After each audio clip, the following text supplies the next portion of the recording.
नमस्कार दोस्तों, मेरा नाम डॉक्टर गौरव देशवार है। मैं आपको उन केसों के बारे में जानकारी देने आया हूं जिनमें बोन में इन्फेक्शन रहता है, बोन में बोन लॉस रहता है या हड्डी किसी भी तरह से नहीं जुड़ रही होती है। ऐसे केस इलिजारो विधि से बहुत अच्छे से हैंडल किए जा सकते हैं। जैसे ये एक हमारे सामने केस है। इस केस में आप देखिए तो यहाँ से यहाँ तक हड्डी बोन में बोन लॉस है और ये पहले इन्फेक्शन यहाँ पे रहा था। तो इस केस को हमने इलिजारोब से ऑपरेट किया और इस बोन लॉस को हमने इलिजारोब से इस तरह से पूरा कवर कर दिया।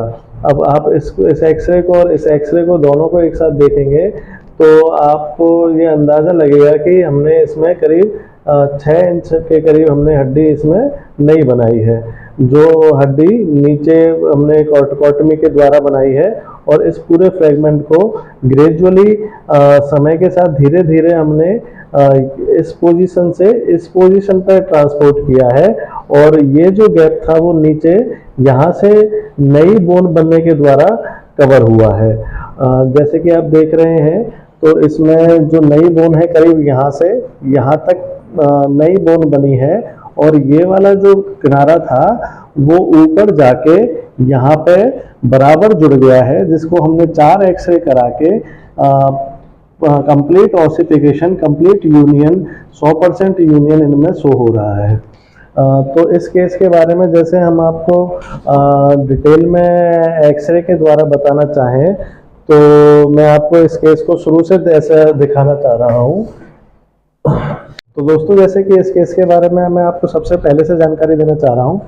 तो ये केस जब सबसे पहले मेरे पास आया था तो इसका ऑपरेशन करीब 6 महीने पहले से किसी दूसरी जगह चल रहा था। तो उस जगह पर पेशेंट संतुष्ट नहीं था, उसको बिल्कुल सही जानकारी नहीं दी जा रही थी। उसका केस वहाँ पे क्लियर नहीं हो पा रहा था कि इस केस में आगे फ्यूचर में हड्डी किस तरह से जुड़ेगी। हड्डी जुड़ने की और मवाद ख़त्म होने की उसको कहीं से कोई संभावना नहीं दिखाई दे रही थी।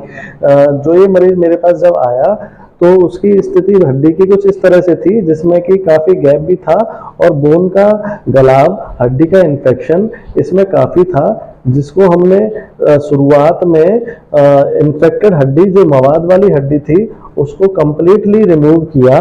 उसको कम्प्लीटली रिमूव करने के बाद हमने इसके पैर में एंटीबायोटिक का एक स्पेसर, एंटीबायोटिक का मिक्स सीमेंट एंटीबायोटिक का स्पेसर इसके पैर में करीब 1.5 महीने तक रखा, जिससे कि इनका इन्फेक्शन हमने पूर्णतः खत्म कर दिया।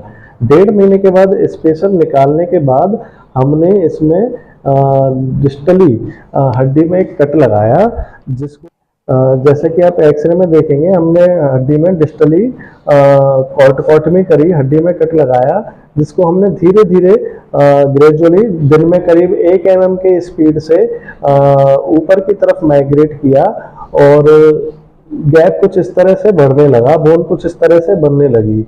जैसे आप दोस्तों देख रहे हो तो शुरुआत में हड्डी इतनी बनी थी, करीब 2 mm 3 mm बनी थी। धीरे धीरे ये 1 सेंटीमीटर पे आई और फिर धीरे धीरे ये आप देख रहे हैं 2.5-3 सेंटीमीटर पे आने लगी। और जैसा कि आप आगे के एक्सरे देख रहे हैं तो इसमें धीरे धीरे बोन बनती जा रही है, बढ़ती जा रही है और ऊपर की ओर गैप खत्म होता जा रहा है।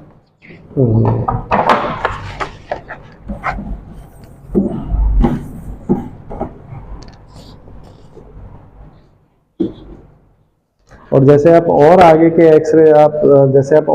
एक्सरे देखेंगे तो इसमें और धीरे धीरे बोन में कंप्लीटली हम अपने पूरे उस पड़ाव पर पहुंच चुके हैं जहां पे हमारी ये ऊपर वाली हड्डी बिल्कुल टच हो गई है और नीचे कंप्लीट हमें जितना हड्डी बनाना था वो हमने अपने फ्रेम से कंप्लीट कर लिया है। धीरे धीरे ये ऑसिफाई होती है, धीरे धीरे इसमें कैल्शियम बढ़ता जाता है और ये अपने मूल रूप में कुछ इस तरह से दिखाई देने लग जाती है। जैसा कि आपको मैं इस एक्सरे में दिखाऊं तो ये ऑसिफिकेशन अब इसका बढ़ने लग जाता है, कैल्शियम इसमें बढ़ने लग जाता है। और जैसे आगे के एक्सरे में देखेंगे तो ये कम्प्लीटली ऑसिफाई हो गई है, इसमें कैल्शियम काफ़ी बन गया है। हाँ, तो दोस्तों जैसे कि हम जब इसको शुरुआत में ऊपर लेके जाते हैं, तो ये जो बोन होती है, ये बोन ये ना दोस्तों जैसा आप देख रहे हैं, जो ये बोन हमने बनाई है, शुरुआत में इसका एक्सरे में जो कलर होता है इतना वाइट नहीं होता है, ये नाजुक बोन होती है। इस नाजुक बोन की वजह से ही हम इसको ऊपर की ओर खींच के ले जा सकते हैं।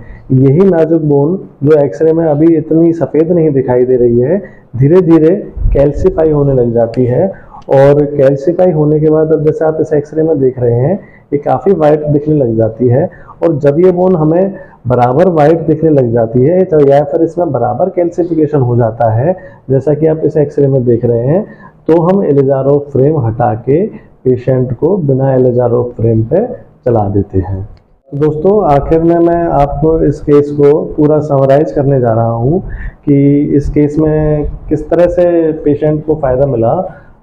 तो शुरुआत में जब ये पेशेंट हमारे पास आया था, वो इस तरह का एक्सरे इनका था, जिसमें कि बीच में बोन में गैप था, बोन लॉस था, और जो बाकी जो बोन थी वो भी इन्फेक्टेड थी, वो भी किसी काम की नहीं थी। इस तरह के केसों को प्लेटिंग के द्वारा या बोन ग्राफ्टिंग के द्वारा या किसी भी अन्य रॉड या विधि द्वारा बिल्कुल भी कंप्लीट नहीं किया जा सकता है।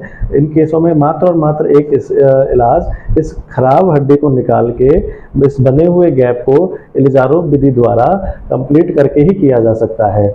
जो ये हमने गैप बनाया था, इस गैप को हमने इलिजारो विधि से बिल्कुल ख़त्म कर दिया, और जो बोन थी उसको कंप्लीट जोड़ दिया। इस पूरे केस में ना तो इस पेशेंट के कहीं इन्फेक्शन हुआ, और ना इसमें कोई घाव बना, और सारा जितना पहले का इन्फेक्शन था वो भी पेशेंट का ठीक हो गया। दोस्तों अगर आपको भी फ्रैक्चर हुए ज़्यादा समय हो गया है, अभी तक हड्डी नहीं जुड़ रही है, तो निराश ना होइए, सही जगह सही इलाज कराइए, सही हो जाएंगे। दोस्तों अगर फ्रैक्चर से संबंधित कोई बात आप अपनी हमसे करना चाहते हैं तो मुझे आप व्हाट्सएप कर सकते हैं। मेरा नंबर है 9305264009 9305264009। इस पे आप व्हाट्सएप कर सकते हैं। बाकी फिर ज़रूरत लगेगी तो मैं अपनी तरफ से आपको फ़ोन कर लूँगा। ठीक है दोस्तों, चलिए फिर कुछ और बातों के साथ मिलते हैं अगली वीडियो में। नमस्कार, जय हिंद।